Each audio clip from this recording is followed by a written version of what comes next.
Welcome to this afternoon session. Thank you for joining us today. I appreciate you taking the time out of your busy schedule. I know we're all probably in education or some way connected, so I know that majority of you have taken purposely some time to join us, so thank you very much. My name is Judy Peacock. I am the Assistive Technology Specialist for a medium-sized school district in the Panhandle of Florida, close to Pensacola, where I actually live.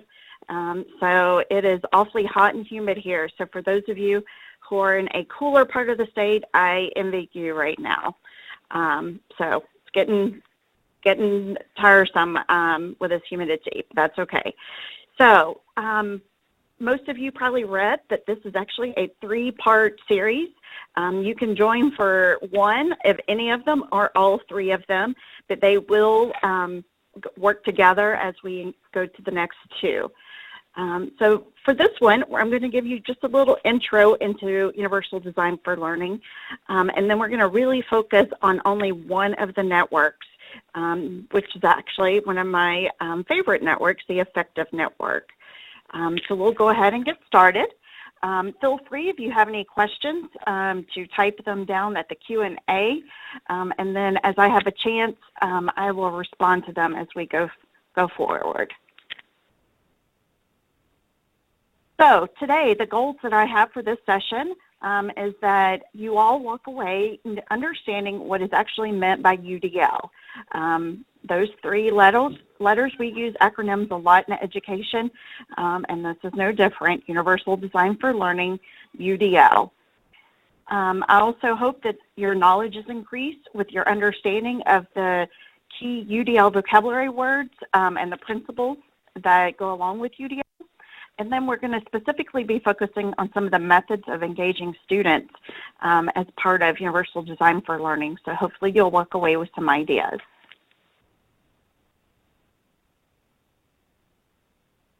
What do you think you know? This is one just for you to kind of think to yourself. Some of you may be very familiar with UDL. Some of you, this may be a very new term to you. And some of you may think I'm speaking Greek to you, but that's okay. Hopefully we'll get through this slowly, and you'll have a little bit more information at the end. Often what I hear is that UDL is just good teaching. And we can attribute some of that to UDL. UDL is differentiated instruction. And then oftentimes you have other ideas of what UDL actually is and its purpose in the classroom.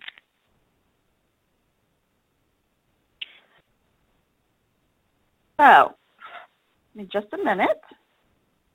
So, Universal Design for Learning is an approach to designing instructional methods and materials that are flexible enough from the outset to adapt and allow for learner differences.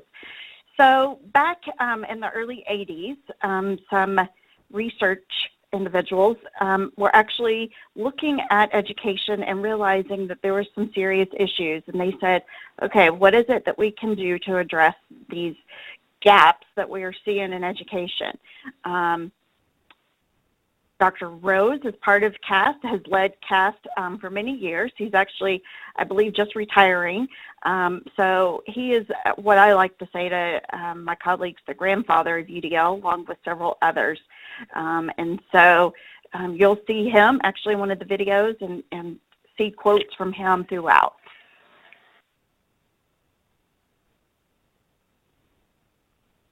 Okay, I'm going to show you just a very short video. It's about 4 minutes of Dr. David Rose sharing a little bit about UDL and its overview.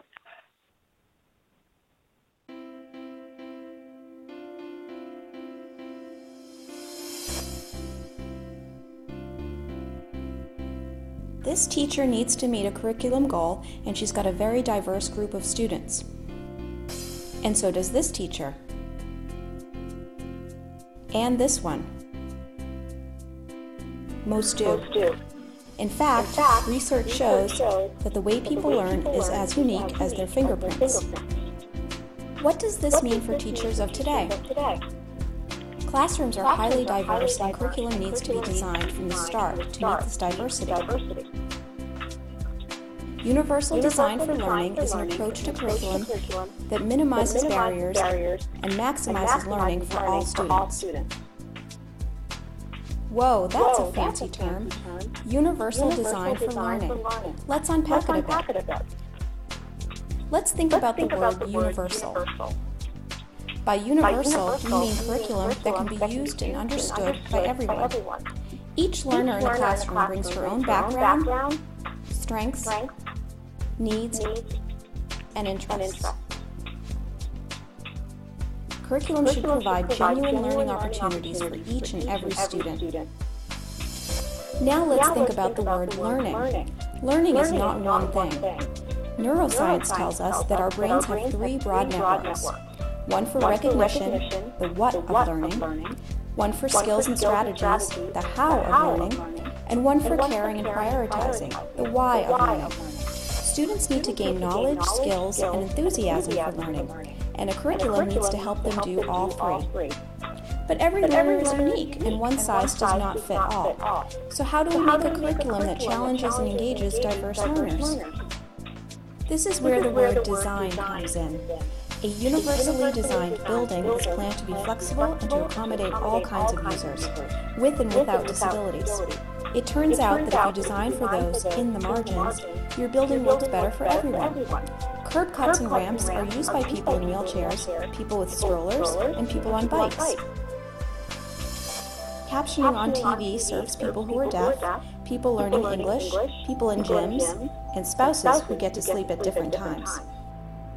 UDL takes this idea and applies it to the design of flexible curriculum. UDL goes beyond access because we need to build in support and challenge.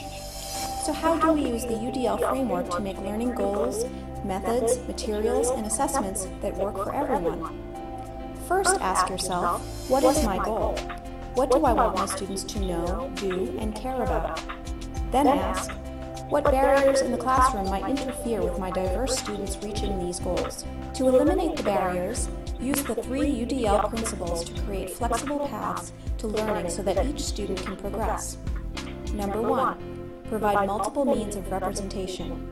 Present content and information in multiple media and provide varied supports. Use graphics and animation, highlight the critical features, activate background knowledge, and support vocabulary so that students can acquire the knowledge being taught. Number 2, provide multiple means of action and expression. Give students plenty of options for expressing what they know and provide models, feedback, and supports for their different levels of proficiency. Number 3, provide multiple means of engagement. What fires up one student won't fire up another. Give students choices to fuel their interests in autonomy. Help them risk mistakes and learn from them. If they love learning, they will persist through challenges. And remember, always keep in mind the learning goal. Get rid of barriers caused by the curriculum and keep the challenge where it belongs. And that's it. Okay, quick recap. Show the information in different ways, allow your students to approach learning tasks and demonstrate what they know in different ways, and offer options that engage students and keep their interest. Universal design for learning equals learning opportunities for all. For more information on UDL, go to www.cast.org.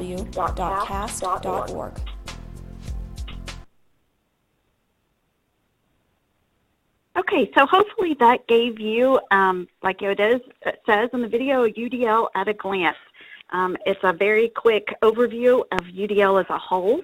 And like I said, we're going to take that apart now and really focus only on that one part of the brain. It's actually the part that's in the center that we're going to focus on. So when we talk about universal design for learning, we're not just talking about a few people, only those students with special needs, only those adults who can, access things. This is talking about everyone. We're including all students, all adults into this. And so when we talk about universal, we're definitely talking about universal, meaning everyone. It might include those students who have difficulty understanding the text at grade level or understanding the language to the students who may have physical demands that need attending. When we plan and focus on the student's strengths and abilities and learning preference, it will increase the engagement which is really our focus today. Part of the UDL is it's a three-part framework, and there are guidelines that like I said, the smarter people than me at CAST have taken the time to do extensive research on how the brain reacts to things and really looking at the neuroscience of learning. And so they actually give us some guidelines to follow to help guide us as educators when planning in our classroom. So the UDL guidelines, they're not to be viewed as a prescription, but a set of strategies that can be employed to overcome those barriers that are inherent in most existing curricula that we have in our schools today. So UDL was actually built on the original premise of universal design. This was originally put into place when IDEA was accepted into law, and so back then it was strictly targeting individuals with disabilities, which is IDEA, and looking at how basically they can interact with their environment. So a lot of times you will see businesses, even homes, that show a retroactive design. And this is not retro as in the cool retro. This is retro as, oh, it was an afterthought kind of thing. And so sometimes we see buildings with these ugly ramps out front. Sometimes you have to walk to the back of a building to get to the access ramp. But sometimes it's a beautiful marriage of like this house right here with the steps and the ramp side by side. And so that's been incorporated into it so it looks aesthetically pleasing, but is also very universally designed. However, the big focus of UDL is trying to intentionally, proactively design our instruction, looking at those things that could be barriers and addressing those before we ever get started. So if you look at these three pictures, we've got a couple of different things here. Obviously, the picture in the top left, which is the parents or the adults carrying the stroller, that is definitely not easy. I know many of us have done that. I know that we've tried to pull all kind of carts up and down stairs, luggage, grocery carts, all kinds of stuff, but it's not designed for that, obviously. But the picture below, we've got automatic doors, which is nice. It's hands-free. And then in the picture on the right, we have the escalator and the steps, which immediately you would think, oh, that's great. That's definitely intentionally designed, until you realize that if you have a disability and you're in a wheelchair, you wouldn't be able to go up either. So sometimes we get caught up in thinking we're meeting the needs of all students, but we're totally missing a whole group. And so we have to go back and think of that. So when we're talking about designing, we're talking about the details that make the presentation, the learning, and environment accessible for everyone. So when this all started back with IDEA, it was totally focused on the environment, making it accessible. Now we're bringing it into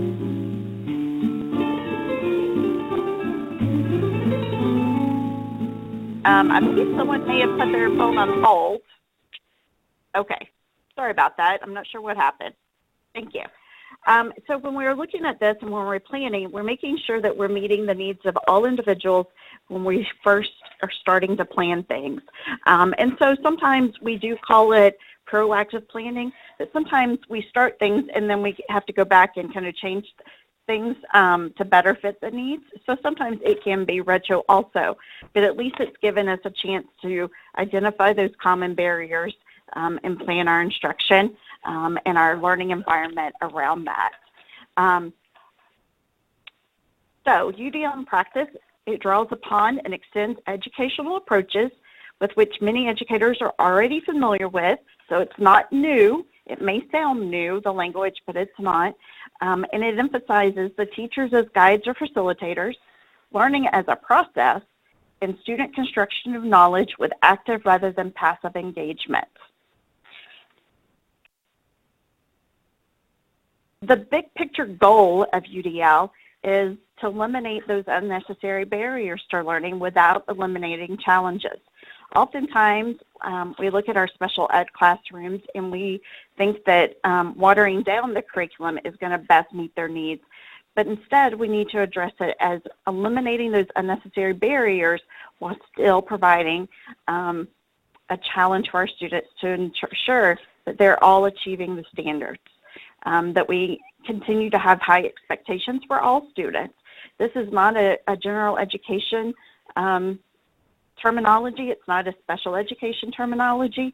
Remember, it's universal, so it's for all students and all learners. It is ensuring that access to academic standards is available for all learners. It's universal. Ensure student interaction, engagement with content for all learners. So when we look at the benefits of UDL, it's making sure that we're more efficient by ensuring students are engaged in the learning process and decreasing the likelihood that concepts would have to be retaught and students will master the content the first time. When we ensure the multiple means of learning, as you saw in the video, such as visual, auditory, kinesthetic, students will be able to clearly understand by connecting through their preference of learning. So the benefits, like I said, we've already repeated this, proactively address those barriers, provides options for all, and increases the effectiveness of instruction, reducing the need to repeat it, to reteach it. And so, like I mentioned early on, this is session 1 of a 3-part series. We are talking about the Affective network, and we're talking about, so as you've noticed, the Affective network sometimes gets confused. We have an E or an A. I apologize for that. That's totally my typos. So we're going to go with Affective network. I apologize. But as you saw in the video, it's the why of learning. It's making sure that we are providing flexible options for engagement, and we're offering ways to get learners interested, challenged, and motivated.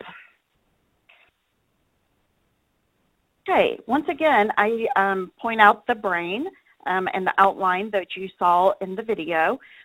We have the front part of the brain that we will be talking about, the back part. Today we're talking about the middle, the why of learning. It gives us cause and purpose to what we want to learn. It's how we get students engaged, how we keep them motivated and excited about learning. So you also heard mention in the video and from me about the guidelines from Universal Design from CAS. Let me go back, and for those of you who are not familiar with CAS, CAS is the National Center for Universal Design for Learning, and it is the Center for Applied Special Technologies. It is a research facility up close to Boston, Massachusetts, where all of the researchers come together to develop appropriate trainings and content and publish some of their research on the information.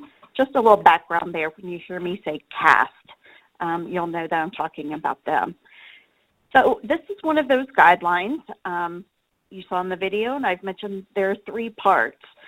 There's 3 principles to the structure of the framework of Universal Design for Learning, and we are definitely focusing on the affective network, the engagement part. Many of us like to read, I know, and I know that as an adult, when we read for pleasure, majority of the time, unless some of us are still in school taking graduate courses, we read for pleasure. The reason we read for pleasure is because we're choosing books that interest us, things that engage us in learning. I'm horrible about reading the first few pages, and if I'm not engaged, then I immediately put it down and go to something else. And that's the same way with our students. We have to make sure that we're doing things that promote and guide that engagement piece. So we're looking at, there's obviously 3 sections to this guideline. We're going to take a few minutes and actually go through each one. We're going to talk about provide options for self-regulation, for sustaining effort and persistence, and options for recruiting interest. So we're going to start with self-regulation. Self-regulation is often used when we're working with students and trying to get them to help make their personal choices and how to monitor themselves, keep each other in check. And so it's important to design the extrinsic environment around the students so that it can support motivation and engagement, but it's also important to develop learners' intrinsic abilities to regulate their own emotions and motivations. When we have the ability to self-regulate, to strategically, modulate one's emotional reactions or states in order to be more effective at coping and engaging with the environment, it's a critical aspect of human development. Even adults have to work on self-regulation sometimes. So it's definitely important that we are providing opportunities for that for our students.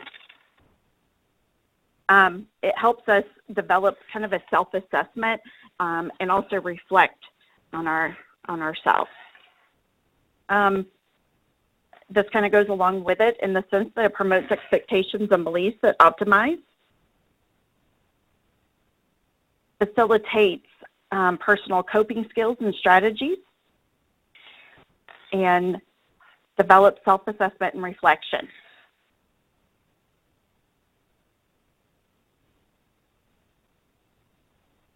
Okay, so the second point of the affective network in the guidelines from CAST is sustaining effort and persistence. There are many kinds of learning, particularly the learning of skills and strategies that require sustained attention and effort. There's some things that we as adults know that sometimes we just have to adjust to and make sure that we have that sustained attention. And when you're motivated to do so, many learners can regulate their attention and affect in order to sustain the effort and concentration that such learning will require. However, learners can differ considerably in their ability to self-regulate in this way. If you're in education at all, you know that this is often very true and common with our students.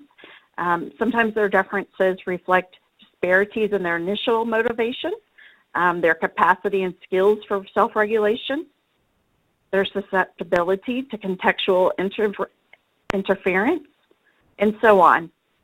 A key goal here is to build the individual skills in self-regulation and self-determination that will equalize such learning opportunities.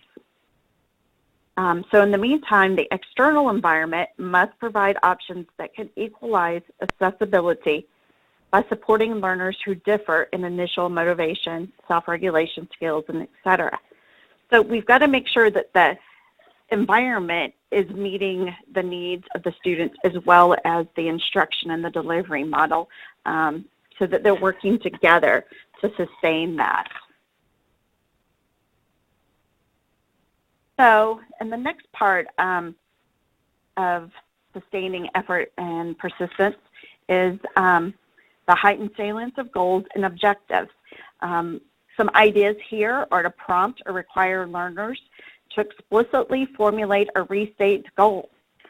Another is display the goal in multiple ways, making sure that they understand it, maybe a model, and making sure that they are comprehending what the end goal is and being very specific about the goal. I like to use the example of if you're having a elementary age student read a book and then write a book report, well, what is the actual goal? Is it to read the book, the chapter book, or is it to write the book report? If it's to write the book report, then obviously providing options on which topic the book or what title of book they choose is up to them, and they can choose something that's engaging, because if they're going to be engaged in the topic, they're obviously going to enjoy reading it, and then the actual activity and the goal is for them to write the book report, and that was their means of getting there. Sometimes this is important. is to encourage division of long-term goals into short-term objectives. For a lot of us, when we see big goals ahead of us, it's overwhelming, and we're not sure really how to break it apart. And so it's important to maybe work with your students and to come up with maybe short-term things that will eventually lead to that big long-term goal. It's important to remember that we demonstrate the use of handheld or computer-based scheduling tools.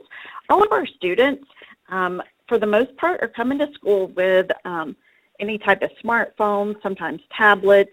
A lot of times they're using smartwatches.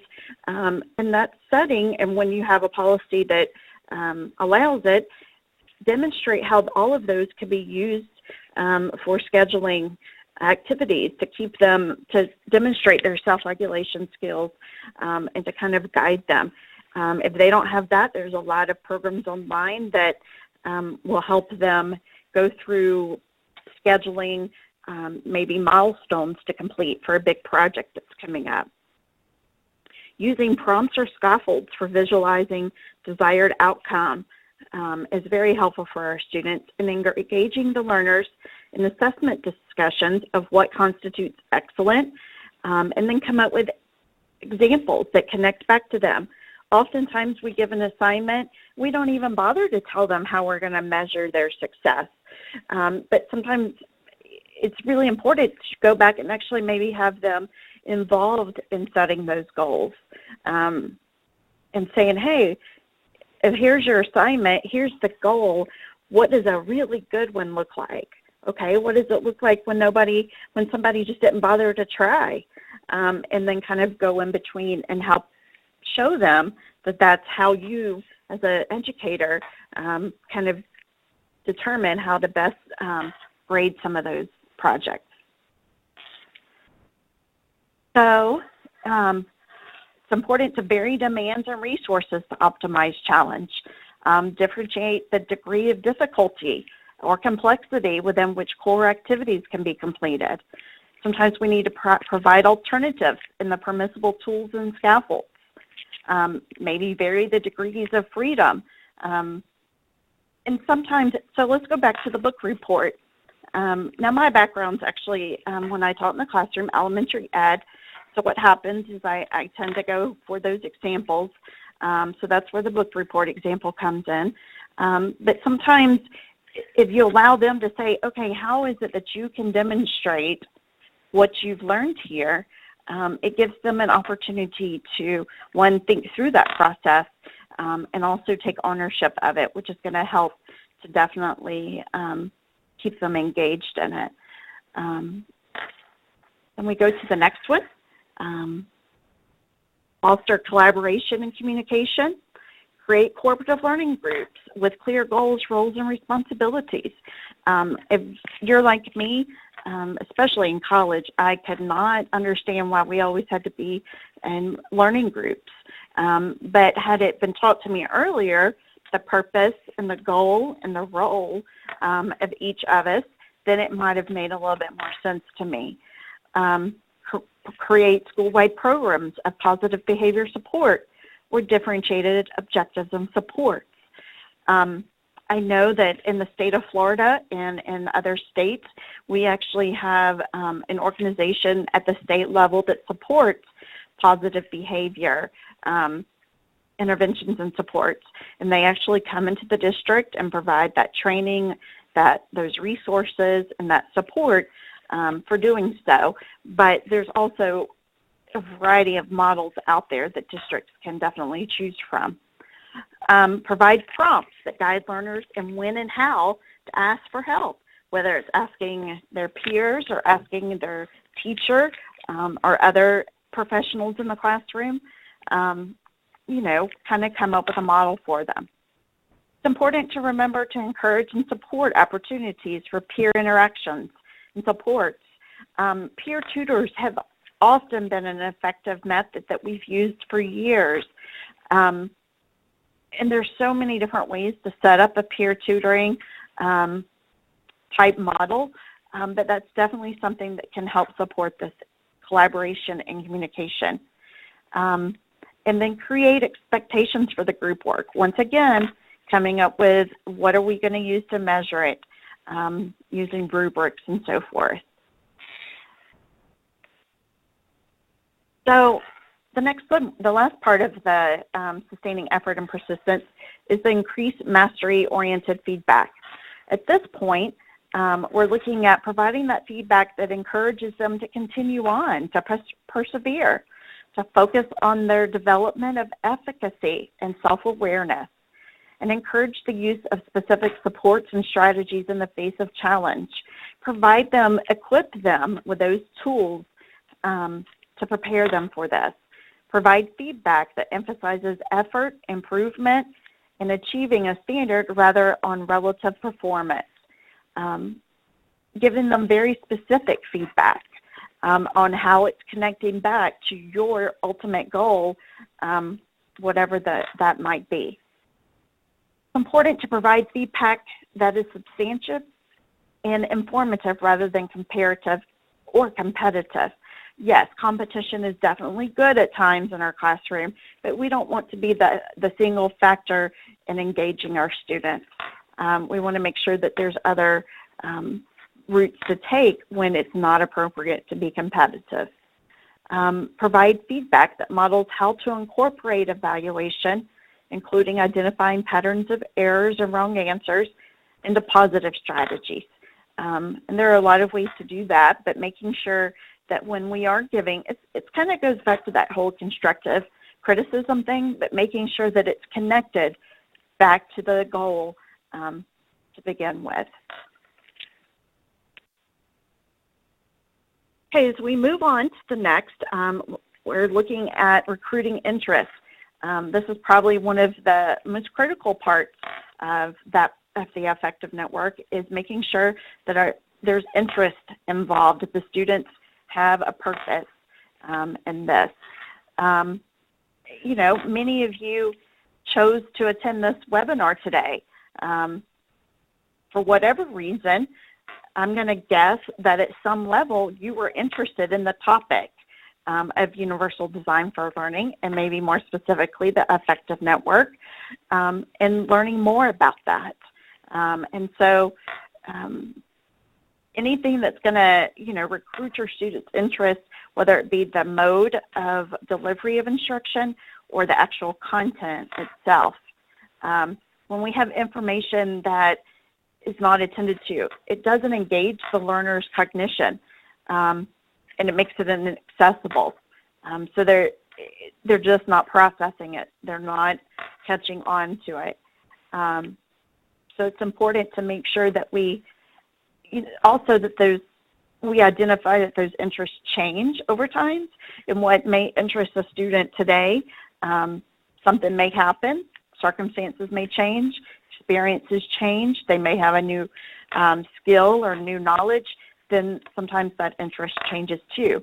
So we need to make sure that we're focusing in on that and making it relevant to our students. The next part is optimize individual choice and autonomy.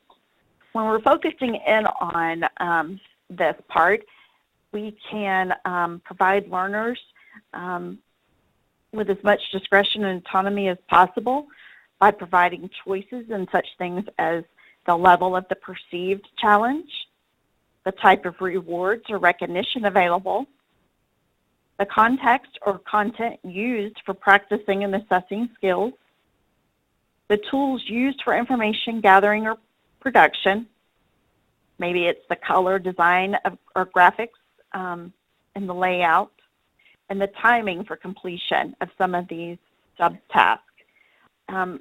Just like all of us, we all have our own preferences, and most of that comes from our experience and what engages us right now in learning.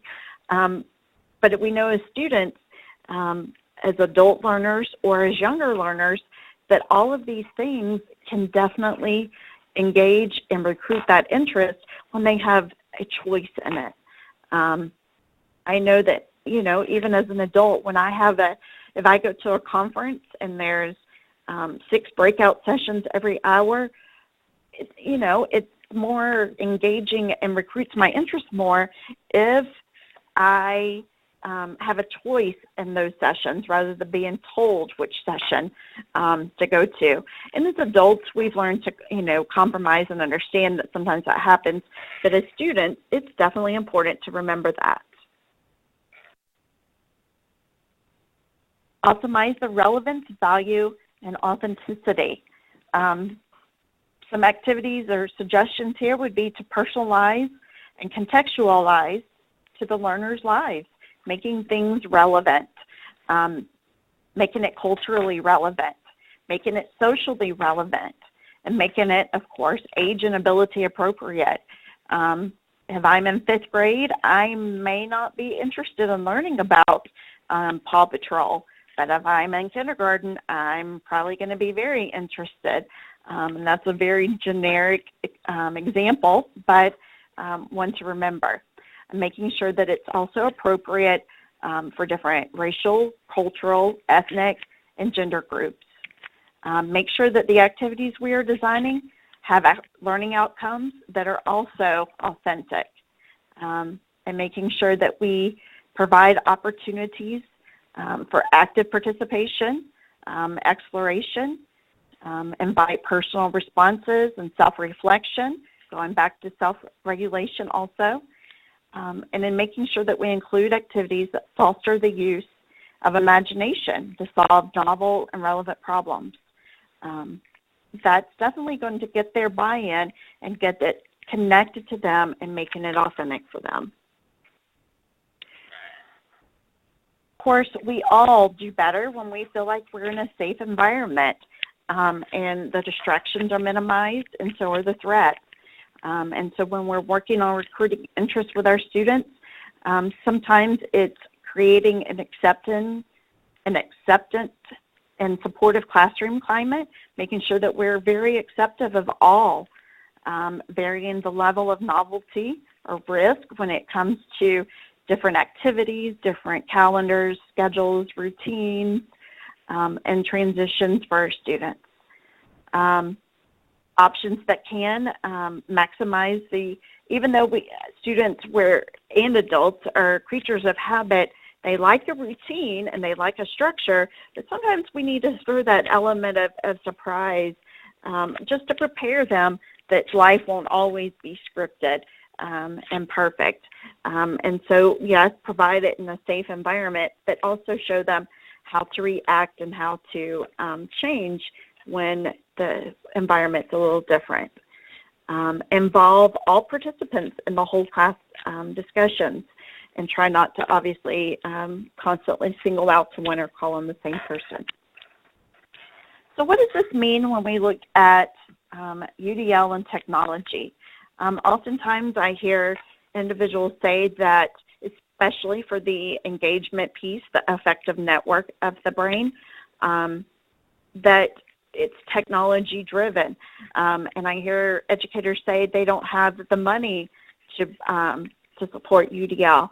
And when UDL and technology come together, it can definitely create more of a flexible learning environment. It can definitely aid, but that's not the only way to do it. They don't have to have access to the newest and the latest to apply UDL in a powerful way. I like to say that it's taking what you already have and using it maybe in a different way to address the needs of your students. It's definitely not driven by technology. Yes, it can help definitely support it, but it's not driven by technology. So UDL is really a new way of thinking. It's things we're already doing in our classroom. Like I said, it's taking that those materials, those resources, those tools that you already have, and trying to, at the beginning, when you're planning your lessons and delivery in your environment, of trying to predict those barriers, those differences that our students are coming to the classroom with, and trying to plan accordingly using what you have. So our work taught us that when education fails, barriers to learning are likely found in the curriculum, not in the individual learners, who fall along a long continuum of diverse abilities, interests, and skills. As a result, the burden to adapt must, as a first step, be placed where it belongs, on the curriculum itself.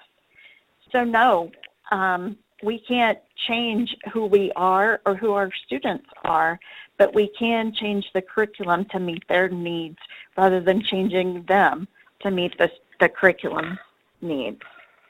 This is probably one of my all-time favorite cartoons that connects back to UDL.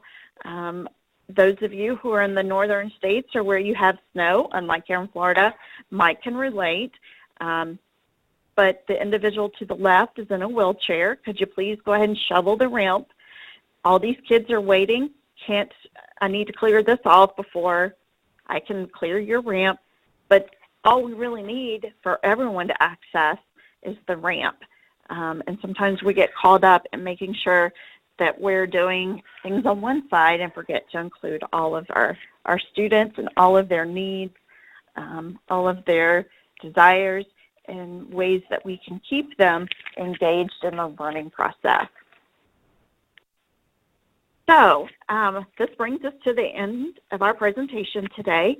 I've left a few minutes to make sure that I answer any questions you may have. I do have a page here for resources. The majority of the resources, I'm going to direct you right back to cast.org. That is the beginning point of all things UDL. It's a portal of tremendous information and research that you can definitely go through and process. As part of the UDL guidelines on the CAST website, you'll actually see examples of tools and lessons that have already been created by educators to support that specific goal. So you may want to take a look at that and see if there are any resources that you can go back to the classroom with. I hope that today has been meaningful and provided you some basic content information about UDL. You've kind of been introduced to the 3 brain networks and the different ways of learning. And of course, we focused on the affective or the why of learning, the engagement piece, which in my opinion is one of the most critical parts of learning. Is if when we have students engaged, then everything else kind of comes along. So I have a question about the resources, and I am trying to click on my, there it is. Okay, my slide wouldn't change. Sorry about that. So cast.org and of course the udlcenter.org. CAST will actually direct you to the UDL Center, or you can go direct. There is my email. You're welcome to email me any questions you may have. I believe the PowerPoint will be made available to you at a later date. So any questions I can answer for you about our presentation today. If so, go ahead and type them in the Q&A section. Okay, so I'm going back to the questions here. And yes, Sally Norton-Dart, you are absolutely correct. That's what happens when you've been teaching all day and then do a webinar. I apologize. ADA was the actual law that went into effect for Americans with disabilities. IDEA was individuals with basically the education part of that. So thank you, Sally. I apologize, but I appreciate you pointing that out for me. So yes. Any other questions? Thank you, Sally. Okay, well, I don't see any more questions. Let me double check, make sure I didn't miss any. And I think we're good. I'd love for you to join me for our next session, which will focus on another part of, let me look at the date real quick, see if I have it in front of me. Yes, September the 25th is our next one in the series. And then again, right after that one, we have another one on October the 2nd. All of that information can be found on AbleNet's site, and they will have all of that information posted for you.